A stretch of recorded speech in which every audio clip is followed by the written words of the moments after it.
حضرت یعلا بن مرہ کی کہانی سنیے۔ فرماتے غزوے سے ہم واپس آ رہے تھے، راستے میں پڑاؤ ہوا تو حضور ایک درخت کے نیچے استراحت فرمانے کے لیے لیٹ گئے، اور میری ڈیوٹی یہ تھی کہ میں تلوار لے کے حضور کا پہرا دوں۔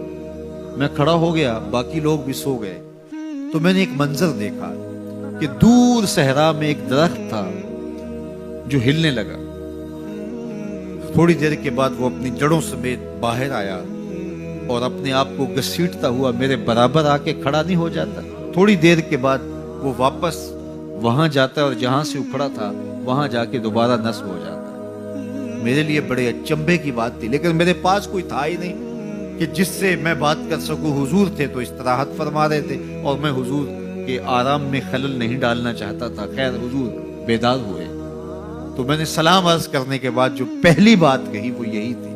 میں نے کہا حضور وہ جو سامنے درخت ہے تھوڑی دیر پہلے وہ اپنی جگہ سے اکھڑا تھا، شاخوں کے بل اپنے آپ کو گھسیٹتا ہوا یہاں پہنچا، پھر میرے برابر آ کے کھڑا ہو گیا، پھر تھوڑی دیر کے بعد واپس وہاں جا کے نصب ہو گیا۔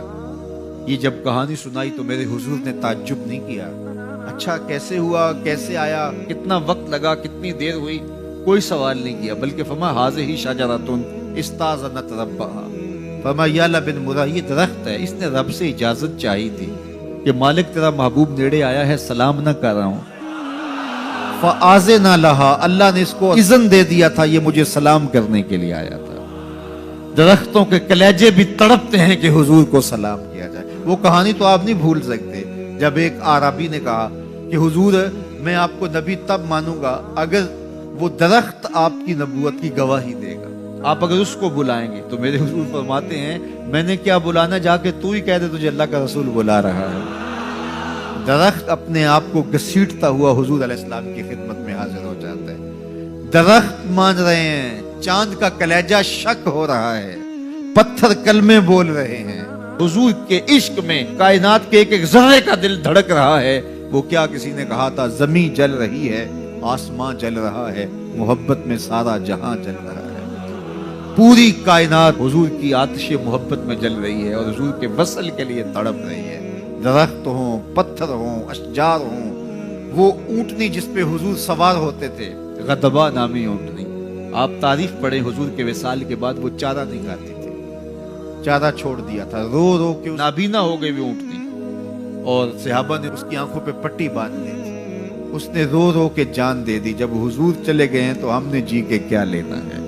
آپ نے محبت کی لوگ داستانیں سنی ہوں گی، محبوں نے محبوبوں کے لیے کیا کچھ کیا، نہریں کھودی، تکلیفیں سہی، اذیتوں سے گزرے، سولیوں پہ چڑھ گئے، لیکن آپ نے آج تک ایسا منظر نہیں دیکھا ہوگا کہ محبوب نے لب پھینکا ہو اور محب نے اپنے ہاتھوں پہ لے کے چہرے پہ مل لیا ہو۔ محبوب کے وضو کے پانی کو زمین پہ نہیں گرنے دیتے۔ عروہ بن مسعود صلح حدیبیہ کے موقع پر واپس جب گیا تو اس نے قریش مکہ کو جا کے کہا میں تمہاری جانب سے سفیر بن کے بڑے بڑے بادشاہوں کے درباروں میں گیا ہوں، واللہ اصحاب محمد کو جو میں نے محمد صلی اللہ علیہ وسلم کی تعظیم کرتے ہوئے دیکھا ہے، واللہ آج تک کسی بادشاہ کی بھی وہ تعظیم ہوتے ہوئے نہیں دیکھی، اور جو ان کا لعاب زمین پہ نہیں گرنے دیتے، ان کے وضو کا پانی نہیں زمین پہ گرنے دیتے، وہ ان کا خون کیسے گرنے دیتے۔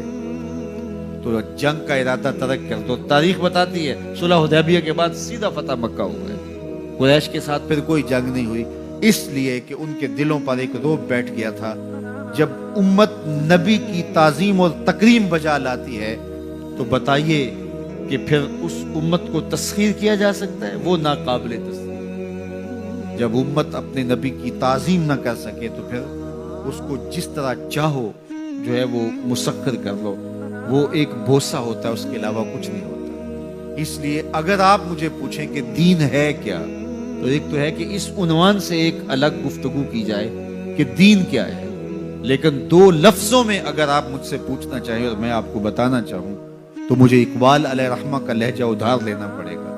انہوں نے کہا دین سراپا سوختن اندر طلب، انتہائش عشق آغازش ادب۔ طلب محبوب میں تڑپنے کا نام دین ہے، جو ادب سے شروع ہوتا ہے عشق پہ ختم ہو جاتا ہے۔